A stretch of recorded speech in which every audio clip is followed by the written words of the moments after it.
Speaker. Thank you, Madam Speaker. Before I move, I want to correct, I want to remind my brother, Senator Sifuna, that whatever is said in this House, and it cannot be a subject of any proceedings in any jurisdiction. Thank you, Madam Speaker. I stand in on behalf of our chair of the Finance Committee, who was in the House but has a problem with his vocals.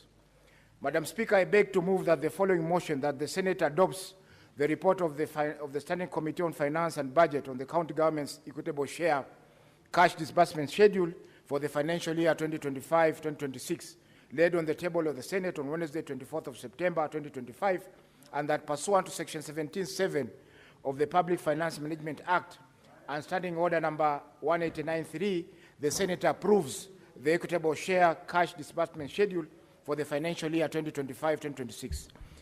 Madam Speaker, the cash disbursement schedule is prepared in fulfillment of the National Treasury's requirement to administer the consolidated fund in accordance with Article 206 of the Constitution.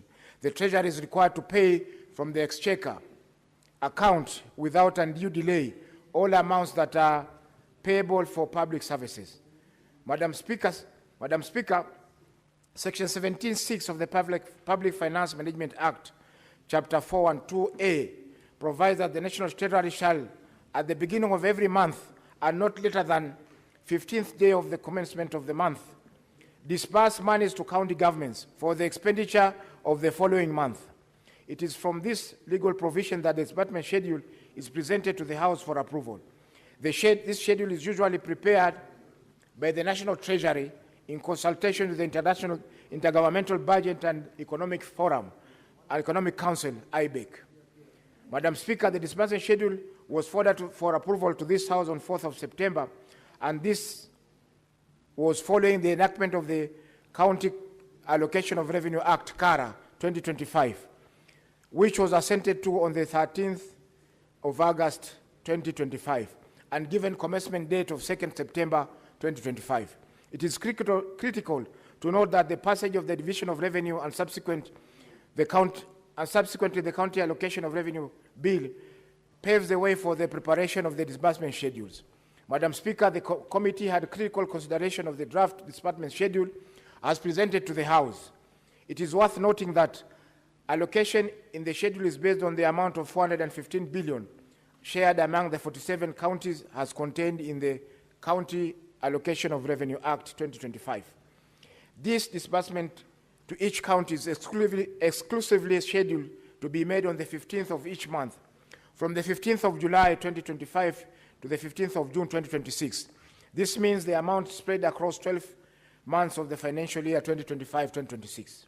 Madam Speaker, the month scheduled to have the highest disbursement is April 2026, with a disbursement of Kenya shillings 37.35 billion, representing about 9% of the total equitable share for the financial year 2025-2026 at 415 billion, and the lowest amount is in the monthly of July 2025 of a sum of 32.93 billion. Overall, there are no significant fluctuations from the Kenya shilling 34.58 billion monthly average if the schedule was to be based on equitable monthly installments. Madam Speaker, the committee noticed some sinister motives by the National Treasury towards an adherence to the approved disbursement schedule.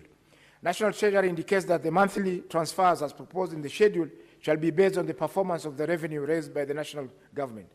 This is a clear escape route to continue the unusual underfunding of the counties within the required time of the year. The county equitable share is less than 15% of the overall national government revenues, hence negligible to be seriously affected by the monthly revenue shortfalls. The National Treasury should strictly apply the schedule as approved. Madam Speaker, in addition, we looked at the previous adherence to the approved schedules, and we noticed that disbursements have been made without due regard to the schedule. A case example is financial year 2024-25, a big chunk of the county's equitable share, approximately 42% of the total Kenya shillings relative 7.425 billion, was disbursed in the fourth quarter of the financial year. That is April, May, and June of the financial year 2024-2025. This backloading of cash disbursement to the fourth quarter runs the risk of slowing down county budget implementation, as the majority of the resources is received at the tail end of the financial year.